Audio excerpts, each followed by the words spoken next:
Welcome to the Metta Hour with Sharon Salzberg, where Buddhist wisdom meets everyday life. This podcast is brought to you by the Be Here Now Network and features interviews with the top leaders, teachers, and thinkers of the mindfulness movement and beyond.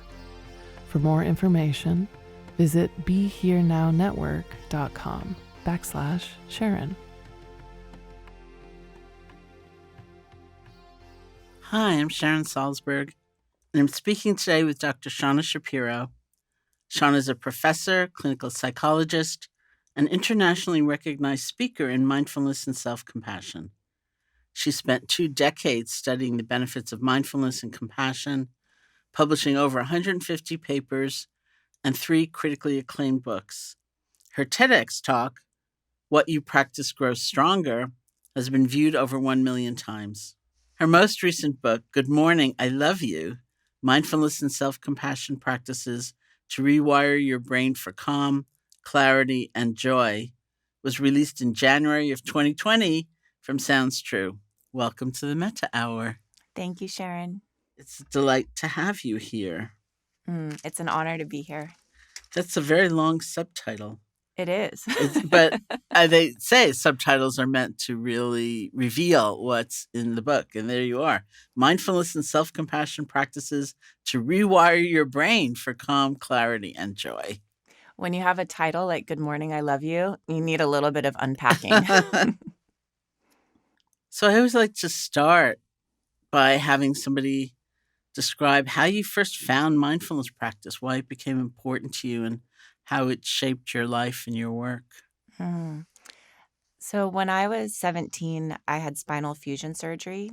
So I had a metal rod put in my spine, and it was quite unexpected. So I went from this healthy, active teenager to lying in a hospital bed, unable to walk. Did you have an accident or something? I had scoliosis, but it was monitored since I was 12. And so I actually had formed this very beautiful relationship with my orthopedic surgeon, and I saw him every 6 months, and he said, "You're doing great."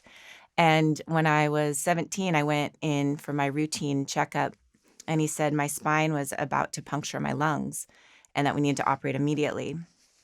And it was one of those moments in life where everything comes crashing down. And luckily at the time, my father, who studied mindfulness for many, many years, introduced me to it. And it was one of those moments where I actually felt hope again, because I was so locked into the physical pain, the emotional pain, and this despair, like this is going to be the rest of my life. And mindfulness really gave me a path forward. And so some years later, I went to Thailand and Nepal to study and spent some time in the monasteries there. I was there for about 3 months. And when I came back, I decided to get my PhD and scientifically study what I had been practicing for a few years.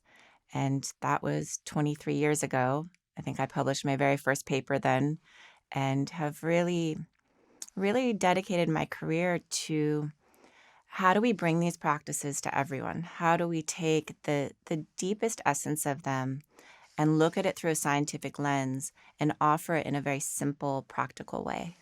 I'm really curious, like up until the age of 17, did you know what your father was doing, and were you dismissive of it or suspicious of it or what? It's such a great question. So he tried teaching me. I remember when I was 5, he sat me down, we tried to meditate, and he said, imagine that you're sitting under a busy highway and there's cars racing over your head. He said, these cars are your thoughts. What you want to do is notice the car, but don't climb in and drive away. So green car, red car, yellow car.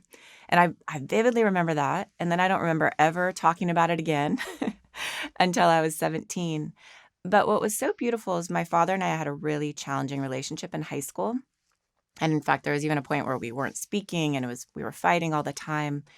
And something in my surgery and in the way that he was really the one that kind of saved me in a sense, healed our relationship. And it's been so beautiful for these, decades now, sharing this practice with both he and my mother. In fact, I dedicated the book to both of them.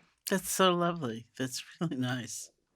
So you were a child meditator, but very briefly. I was One session. I'm called a meditation baby because there's all these photos of me as a baby in my dad's lap while he's meditating. Ah, And I would just sit there and, but I don't remember ever meditating as a child. just the one time. Just that one time. That's a great image. The cars are going by, Mhm. and then you're just letting them.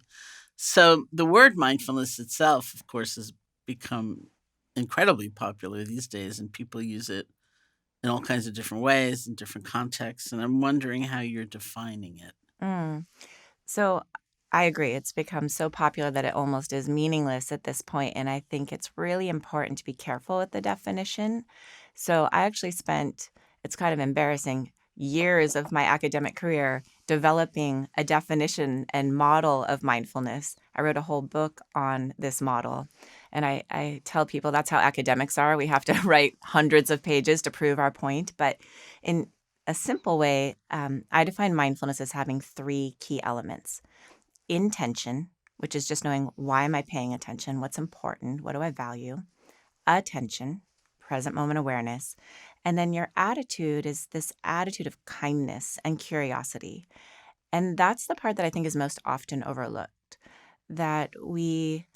I know for myself, when I first started practicing, it was all about paying attention. And I was trying to focus my mind, and I was fighting with my mind and judging myself when I couldn't do it. And I was with a monk in Thailand, and as I was sharing with him my struggles and why can't I do this, he looked at me and he said, "You're not practicing mindfulness. You're practicing impatience, frustration, judgment."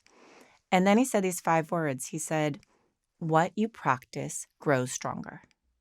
What you practice grows stronger. We know this now with neuroplasticity, right? Our repeated thoughts, emotions, behaviors shape our brain. And he said, if you're meditating with judgment, you're growing judgment.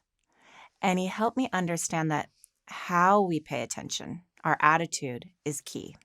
And he said mindfulness is like these loving arms that welcome everything, even the messy, imperfect parts.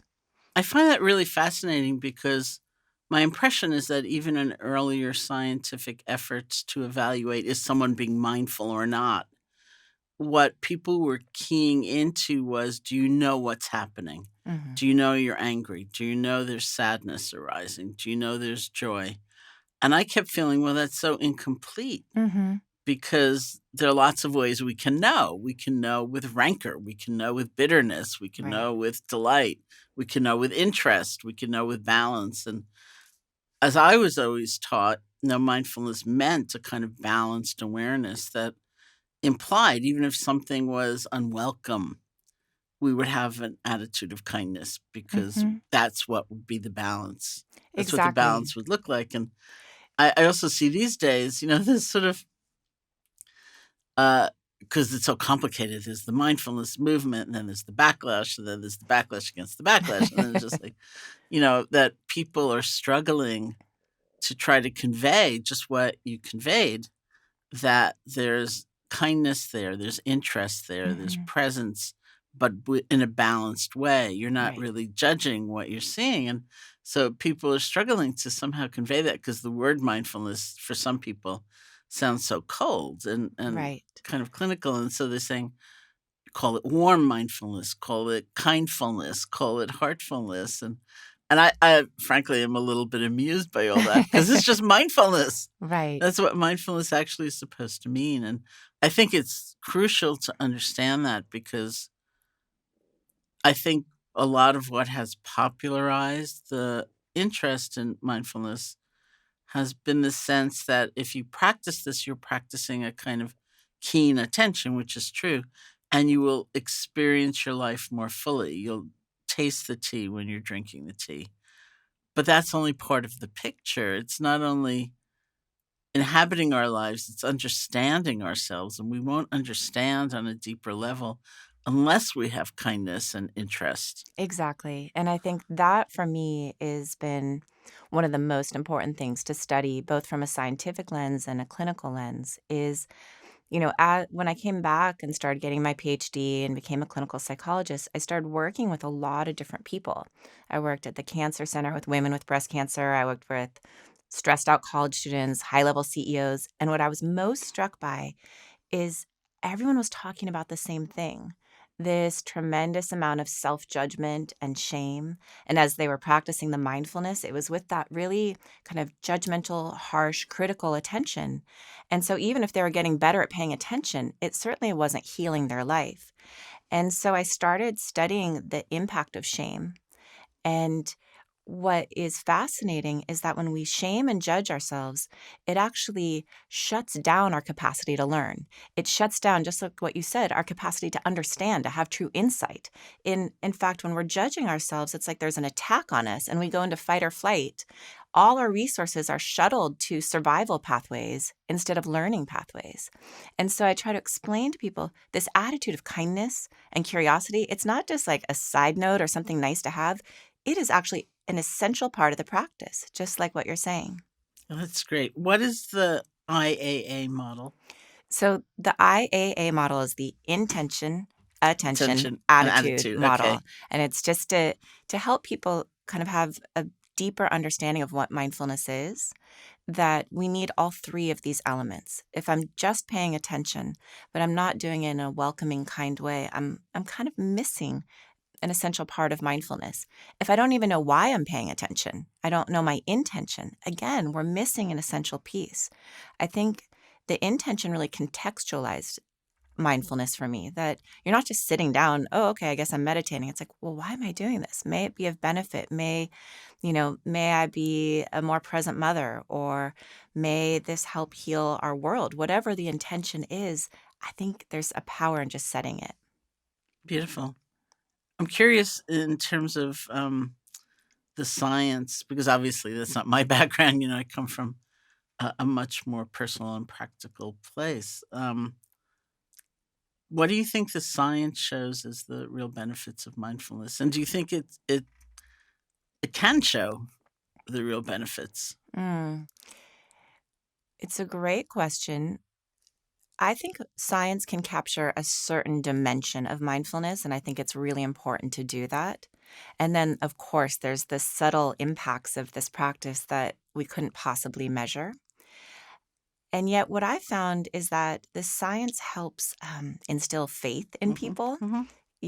Science has become our religion in some ways. And when I'm working with someone and they hear that mindfulness improves the immune system, or it lengthens our telomeres, or it helps integrate the right and left hemisphere, or it, is effective for depression or anxiety or insomnia, it really helps motivate them and allow them to have that sense of faith in the practice that the monks and nuns who originally practiced, they had. And I think that's a part of the practice, is actually believing it's possible to heal. And that's when I think, for me, why I focus so much on neuroplasticity, is because this discovery, I believe, is one of the most important discoveries in the last 400 years of brain science, because it's so hopeful. What it says is that all of us have the capacity to change. No matter what's happened, no matter what mistakes we've made, no matter what our past, all of us have the power and the choice to re-architect our brain. And that, for me, is the most hopeful message science has to offer. It's funny because I am old enough so that, when I went to school, we weren't taught that, Right. In junior high school science or whatever. When we were taught that when you get to be, I don't know, like somewhere in your 20s, it's all over. It's all over, except downhill. Right. Like if you have a traumatic accident or something terrible happens, your brain can degenerate, but it can't regenerate, or it can't grow in new and wonderful directions at all. And so when I first started hearing about neuroplasticity, it was a direct contradiction Exactly. to everything I've been taught. Up until the 1990s, they taught the doctrine of the unchanging brain, that you could not change your brain. And it was, and we know that there's something called the happiness set point, which shows that people's baseline happiness level doesn't change throughout their life once they get to kind of young adulthood. And this is a really depressing message. They found that when you win the lottery, you have this huge blip of happiness. 1 year later, you're back to your baseline. Even more surprising, you're in a terrible accident. You become paralyzed for life. You have a huge drop in happiness. But then 1 year later, you're back to your baseline level. And, this is great news if you're born happy. It's like life knocks you down, you pop back up. But if you're not born happy, which is many of the people I work with, then no matter how big your wins or your successes, you're never going to change your baseline level of happiness. This is terrible news. Yeah. And what neuroplasticity and the recent research has shown is that even though external changes, winning the lottery, doesn't change your happiness, internal changes can. As Richie Davidson says, happiness can be trained because the very structure of our brain can be modified. And this is an incredibly hopeful message. And these practices of mindfulness and self-compassion have been shown to re-architect your brain. Maybe we should, I'll have you define self-compassion. Me? Yeah. You're the expert. Go for it. So I have learned a great deal from you and Tara Brock and Jack Kornfield and Kristen Neff. And I've been using Kristen's definition because for me as a scientist, it's very helpful to have it broken down into these 3 key elements. And so she talks about the first step is mindfulness. You have to know you're in pain in order to bring compassion to it.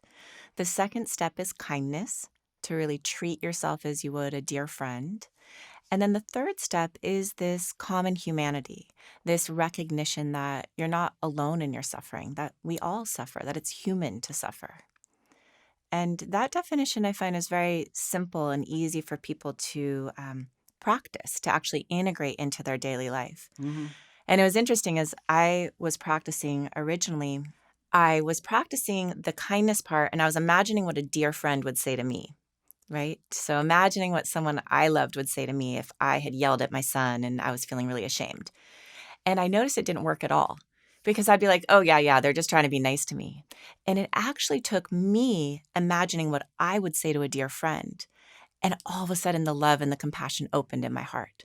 And so I think that distinction is really interesting, that we actually have to shift our consciousness and imagine how we would hold a dear friend and then to try to bring that back toward ourselves.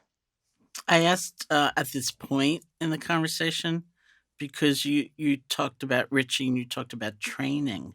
And I would say that in my many years now of teaching loving kindness meditation, there are 2 controversies that are predominant. One is, can this be trained? And I think often we think of love or compassion as almost like kind of gifts, and you either have it or you don't. And if you don't have it, you're out of luck. Or an immediate emotional eruption without any conditionality, without any background. Whereas in Eastern psychology or the Buddhist psychology, definitely they believe it can be trained because qualities like loving kindness and compassion are felt to be emergent properties of how we pay attention. And we know attention can be trained. That's the whole point of meditation. But the other controversy is the idea that qualities like love or loving kindness and compassion are very weakening, that they're stupid and that they're just kind of saccharine or sentimental. And really, you're talking about something that not only is it powerful, but it may be the most powerful way to make a change. Absolutely. And I'm so glad you're bringing this up because whenever I bring up self-compassion, whether I'm teaching at the university or at a hospital or with clients, you kind of see people like roll their eyes or their eyes glaze over and they kind of tune out a little bit like, yeah, but I actually want to change. So don't bring this up to me. I actually am in pain or I've done something that I need to shift. And this is going to make me weak or lose my edge or lose my motivation. And this is why I love the science. You look at the research, and what it shows is people who are higher in self-compassion, who've practiced self-compassion, they exercise more, they take care of themselves better, they actually are more apt to apologize when they've made a mistake. Their whole approach to failure is different. They view it as an opportunity for learning. So they have this grit and this resilience and this accountability. And so exactly what you said, instead of being weak, it's actually one of the most powerful forces we have for change. It's so interesting, especially as Kristen has defined it. I think it's very explicit. And that sense of isolation or it's just me. I want to talk to you about shame because you said you really studied it. And I was flashing back to my early teaching career. Where the form we were teaching in was always intensive retreats. And so people were getting very sensitive and, aware of things that they had done or said that may not have been that helpful or, really may have caused harm. But people would come and they'd say, like, they'd be so ashamed and they'd say, I have to confess I did something really bad yesterday. And you go, and you kind of brace yourself, like, okay, I'm here for you, whatever it was. And then they say, like, I used 2 tea bags. And you think, I don't think that's that bad, but clearly you do, I remember, that's so funny that you're telling that. So I remember a retreat at Spirit Rock. I think it was the month-long retreat, and they had put out cookies. And I remember, and we hadn't really had cookies, the whole month. And they put out cookies, and it said one only very clearly on the thing. And I sat there, and I took one cookie, and then I was like waiting and waiting and waiting. It kind of seemed like everyone was gone. And so I went and I took another cookie. And I remember I'm eating my second cookie, and someone comes in who hadn't had one. And literally, like, I burst into tears. I remember, like, just not being able to tolerate the pain and the shame. And it's such a small example, but I think that happens to us all the time. This kind of tremendous sense of, I've done something wrong. I'm the only one that's ever done something wrong. I'm not good enough. And it's really what I hear from my students, from my patients, is this tremendous amount of shame that we all carry. And I think that's why the piece of common humanity is so important, is to recognize, oh, other people make mistakes. Other people get divorced. Other people have children who are sick or, difficulty with their parents. And we start to recognize our common humanity and our common suffering. Mm-hmm. And then the only thing that makes sense is kindness. Kindness toward each other, kindness toward ourselves. I think it's also helpful, sometimes people think that universality of suffering must mean we're all suffering in the same way or to the same degree, and it doesn't, because clearly that's not true. But there is a kind of vulnerability in life which we all share, which we need to honor. Everyone is making mistakes. Everyone's needing to pick up and start over. Everyone, faces loss or something like that. And I think when we recognize that we're all wanting to feel safe and loved, we're all wanting to have shelter and food, we all want these basic things. We want to feel we're connected and that we belong. Then we start to treat each other differently. One of the practices that I think is so important is to really behold someone and see them as a young child and see their hopes and their dreams, and then see them through the lens of compassion and the losses and the pain, and then really see their goodness and wish the best for them. And as we do these practices, we start to recognize we're not so different, right? Maya Angelou has that beautiful quote. She says, "My friends, we're more alike than we are unalike." And that doesn't mean we shouldn't recognize and respect the differences. And especially in this climate, in this culture, it's so important to celebrate and highlight differences, but not at the expense of forgetting our common humanity. And I think it's also really important to highlight that having compassion for someone else doesn't mean that you may not, that you're just going to give in. It doesn't mean that you're going to be passive and cease making efforts to maybe ensure that person can't harm, to the best of your ability, ensure that person can't harm Exactly. someone else or you again. Yeah. Compassion is not passive resignation. And self-compassion does not mean you let yourself off the hook. It's really coming back to the mindfulness. It's about seeing clearly. And we have to pay attention with kindness in order to see clearly. Otherwise, I think it's just too painful. When we've made a mistake or we've done something wrong, it's so painful to actually acknowledge and see it that we need to know we're not going to just beat ourselves up when we actually acknowledge it. And I think the compassion really allows for that clear seeing and that deep insight so we can change. Do you teach gratitude reflections as well? I do. So part of the book is certainly about meeting suffering and self-compassion and mindfulness, but part of the book is using mindfulness to really deepen and enhance our joy.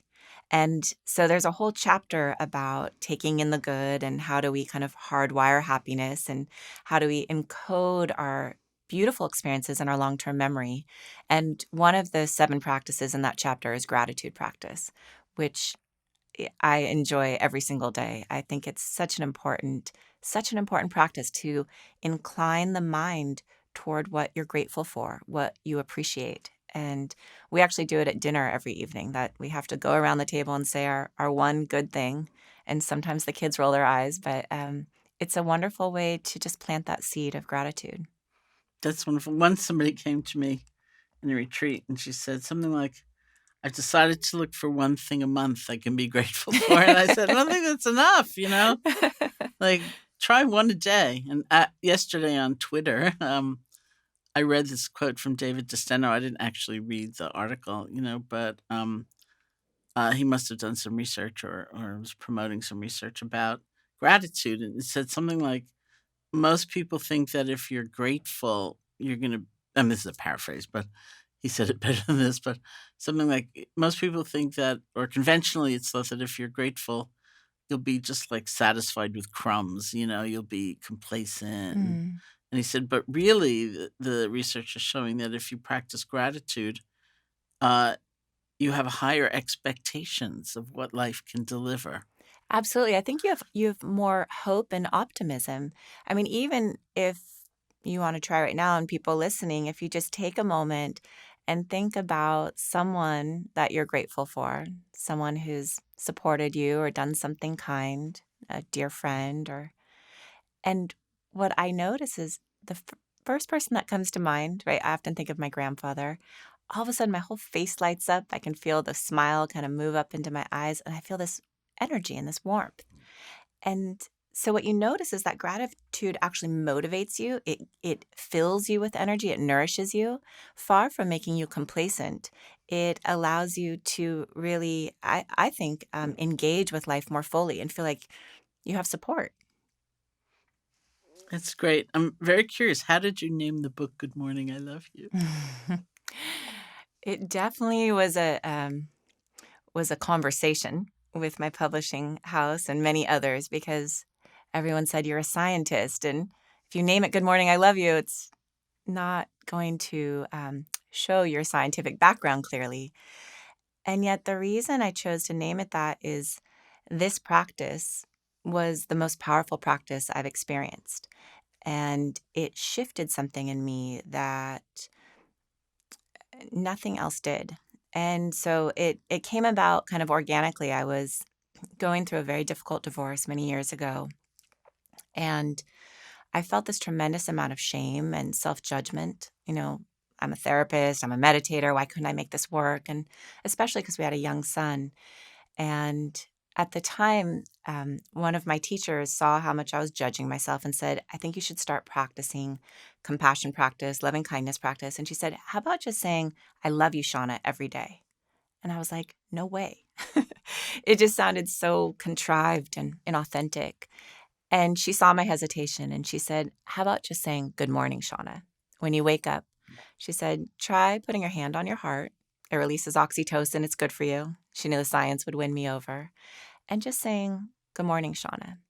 And so the next day I woke up, took a breath, hand on heart, good morning, Shauna. And it was kind of nice, right? Instead of that avalanche of shame and self-judgment and fear, I just greeted myself with kindness. And I kept practicing every day. And I started noticing real shifts, a little less harshness, a little more kindness throughout my day. And a few months later, it was my birthday. And it was right in the middle of the divorce. And I wasn't with my son or my husband. It was my first birthday alone. And I woke up in the morning and I put my hand on my heart. And I had this image of my grandmother. And my grandparents were very, very important in my life. And all of a sudden, before I knew it, I said, good morning. I love you, Shauna. Happy birthday.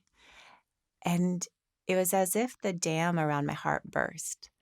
And this love came pouring in, my grandmother's love, my mother's love, my own self-love. And something shifted that day. And it's not like every day since then has been this bubble of self-love and I've never felt shame again. But I've continued to practice every single day. And I wake up every morning, put my hand on my heart and say, good morning, I love you. And this pathway of kindness and compassion, it's growing stronger. Mm-hmm. And the way it's rippled out into the world has been astounding. I started practicing for my son, especially when he was at his dad's house and I was missing him. And I would wake up and say, "Good morning, I love you, Jackson," and feel connected to him. And when my grandparents died, I would start saying, "Good morning, I love you," to them, and just feeling this sense of loving kindness kind of permeating my being just as the way I woke up. And so I felt like that was the practice I most wanted to share, and it became the title of the book. That's beautiful. And in the book, Good Morning, I Love You, you also talk about the 5% principle. Can you explain what that is? Yes, that for me is also revolutionary. So the 5% principle is this understanding that you don't have to do everything perfectly. You can just do 5% more gratitude or 5% more kindness toward yourself, or even just softening the body 5% more. Whenever I practice meditation, I always begin by just softening 5%. I don't have to be perfectly relaxed. I don't have to do this perfectly, because I think we have this myth of perfection and that it really paralyzes us, that people don't start because they feel like they have to do it perfectly. And when I say just do 5%, people tend to start. And then there's this kind of this way where it takes the pressure off and we lighten up. And what the research shows is that the way that we make changes is through small increments, that you're not supposed to do it all at once. If you look at evolution, that's not how evolution occurs. And in fact, perfection is the antithesis of evolution. We're supposed to be growing and evolving and learning and making mistakes and iterating.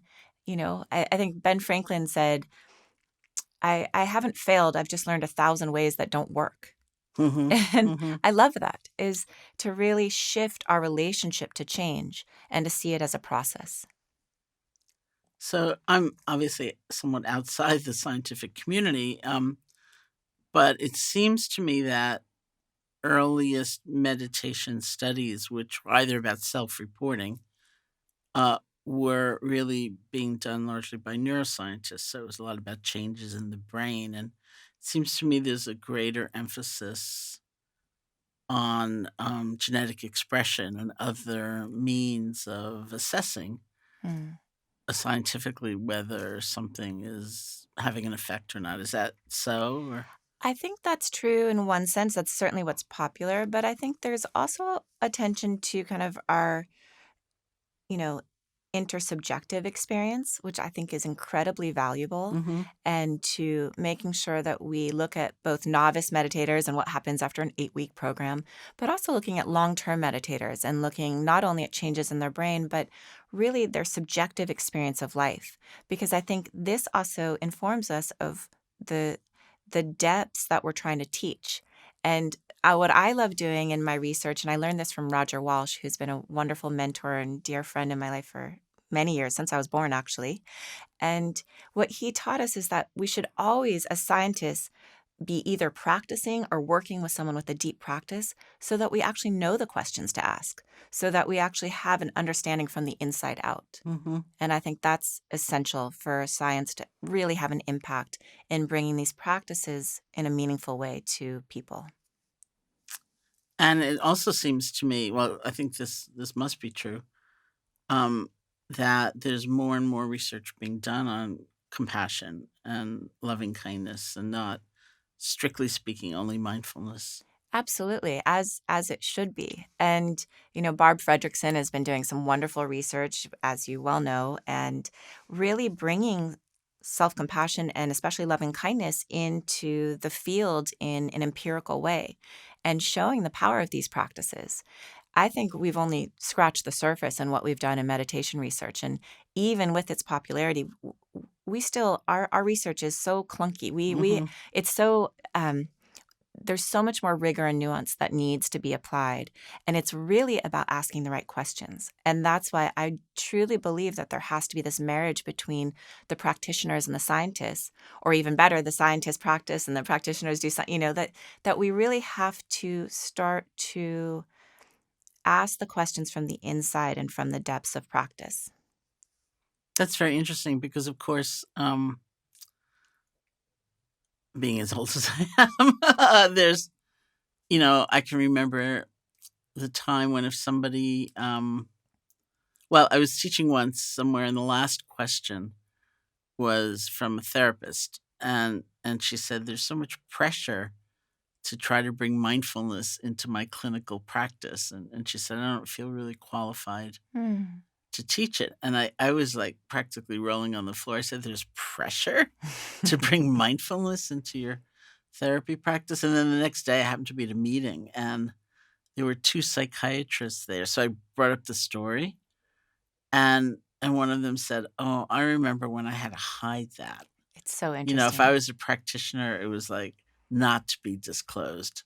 And if you were looking for a job in the academy as a professor, you couldn't be a practitioner because you will have lost academic detachment." And so Absolutely. I I would mean, imagine there's a kind of suspicion also of contemplative neuroscientists and people like that.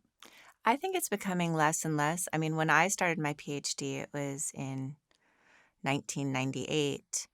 Um, somewhere around there. And I remember mindfulness was very, very new. And people really said to me, "You have such a promising academic career. Don't blow it on this stuff." It's so out there. And yet for me, it was the only reason I was even getting a PhD was so I could study mindfulness. That was the point. I never planned on being a professor, having a career. I really just Hmm. wanted to understand it. And now we have this kind of mindful revolution where, just like you said, it's one of the most popular things in psychology that you're getting pressured to teach it even when you don't feel ready. And what I tell my students, because I train therapists, is for me, the most important thing is not whether or not they teach mindfulness. It's that they practice themselves, that this presence, this kindness, this openness, that's something that they want to practice moment by moment as they're doing therapy.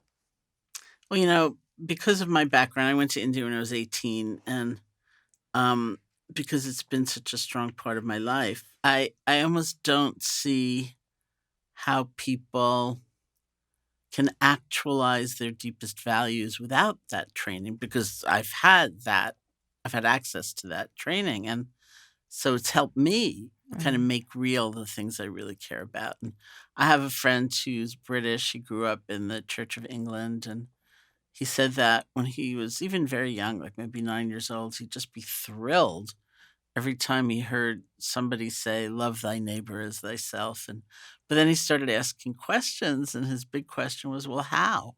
We Mm. actually don't like our neighbor all that much, or maybe we don't like ourselves all that much. So how? How do Mm. I make it real and face the anger or the disgruntlement or the fear that I actually do feel?" Right. Um, and so, for me, meditation practice has been the how to. That is the power of these practices is they actually teach the how. So in our graduate program, we always tell our students you need to be empathic, but we never tell them how. And what I find is these practices, in fact, a few of my research studies focused on how training in mindfulness and compassion increase empathy levels in therapists, increase empathy levels in physicians. And what I think is so powerful about these practices is they actually provide us step-by-step instructions for how to make these changes in our lives.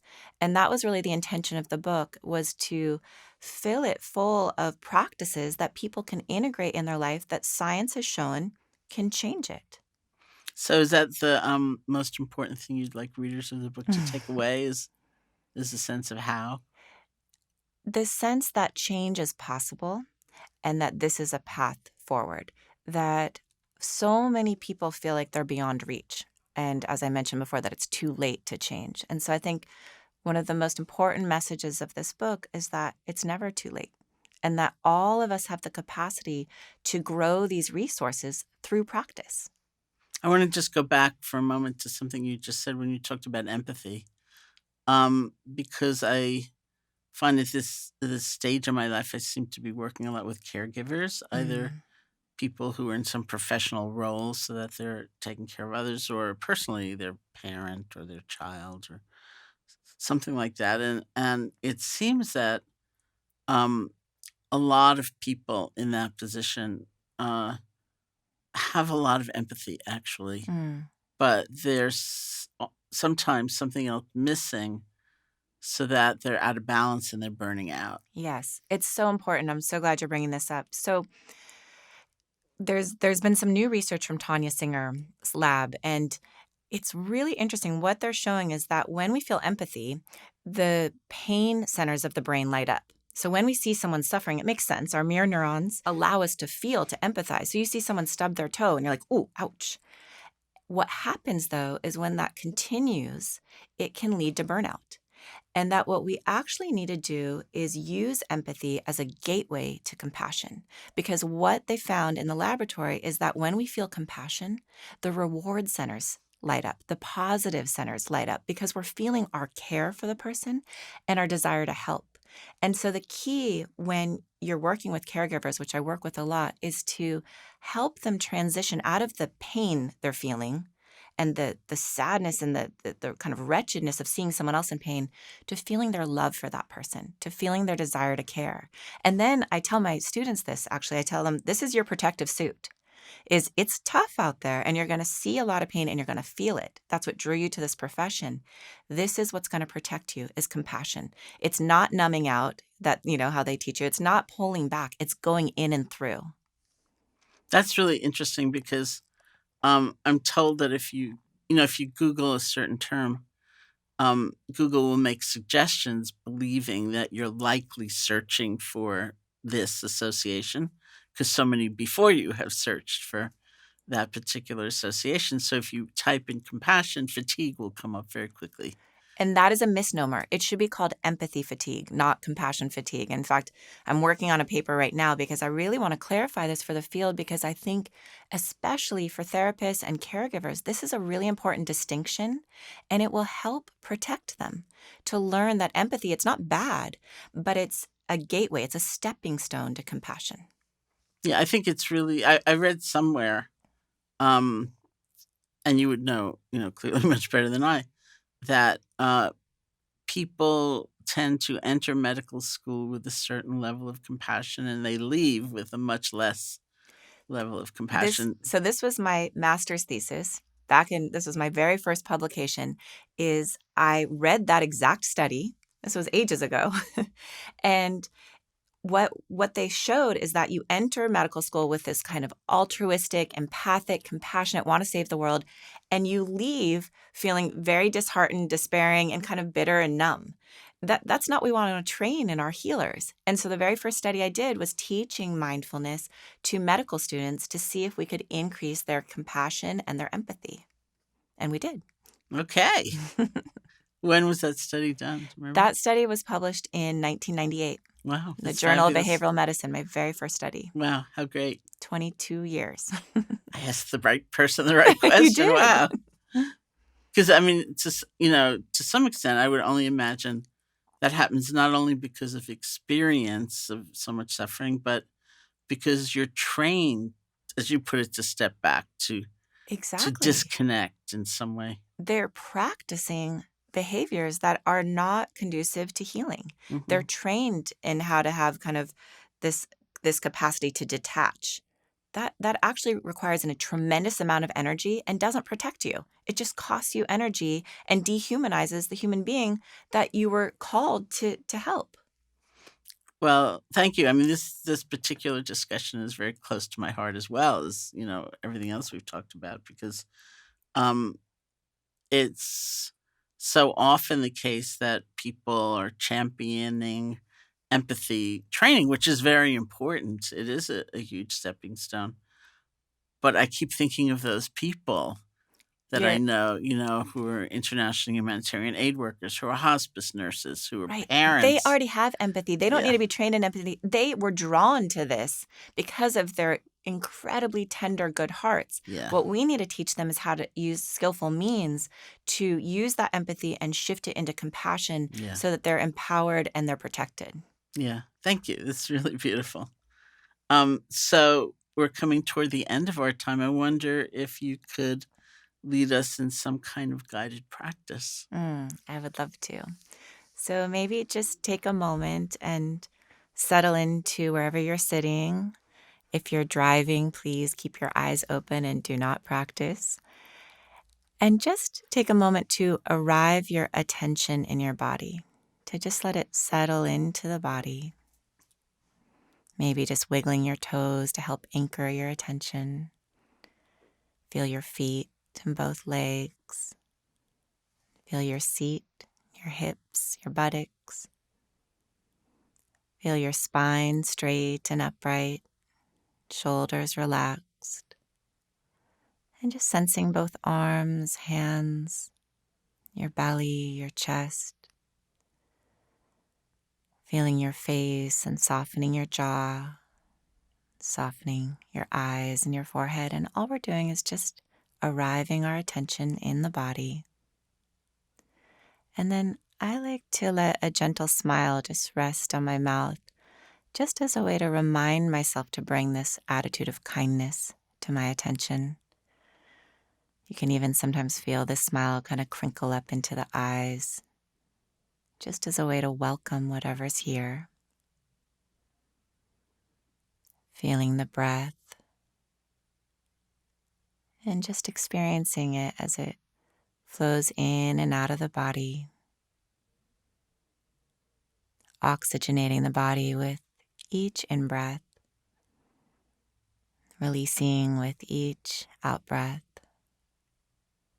And I love just feeling how the breath is taking care of me, that I don't really have to control it or think about it. It just knows what to do.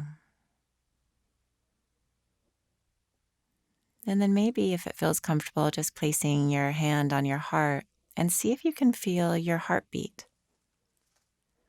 The heart is sending oxygen and nutrients to every cell in our body right now. And again, I just love feeling how the heart is taking care of me. Both the breath and the heart know exactly what's needed to nourish you. So taking a moment just to receive that nourishment. And see if you can soften the body 5% more. Bring 5% more kindness and curiosity to whatever's here.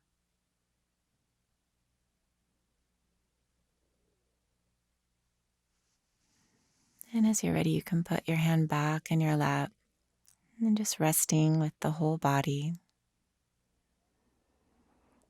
And I want to invite you to reflect on one gold nugget, is what I call them. One thing that you've heard in this conversation, or one insight you had, one thing that you want to take with you. What we find in the research is that we tend to remember the peak and the end of an experience. And so right here, as we're drawing to a close, to reflect on one thing you want to take with you and to hold it in your mind, to encode it in your long-term memory. And it could be something simple: what you practice grows stronger, or empathy is a gateway to compassion. Or maybe just to treat yourself as you would a dear friend, to be your own ally. As you're ready, taking another breath in and out.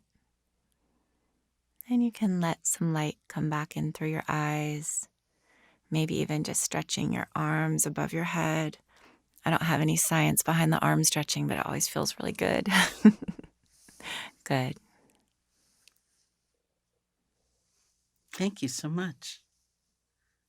And thank you for joining me to speak today.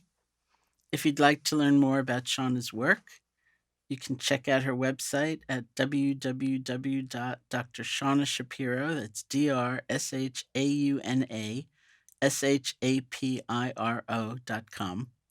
Her book, Good Morning, I Love You, is available in hardcover, audiobook, and ebook formats. This has been the Metta Hour Podcast from the Be Here Now Network. May you be safe, may you be healthy, may you be happy, and may you live with ease. Hey folks, thanks for listening. To learn more about Sharon and her ongoing teaching schedule, as well as online courses and a free guided meditation, check out her website at SharonSalzberg.com.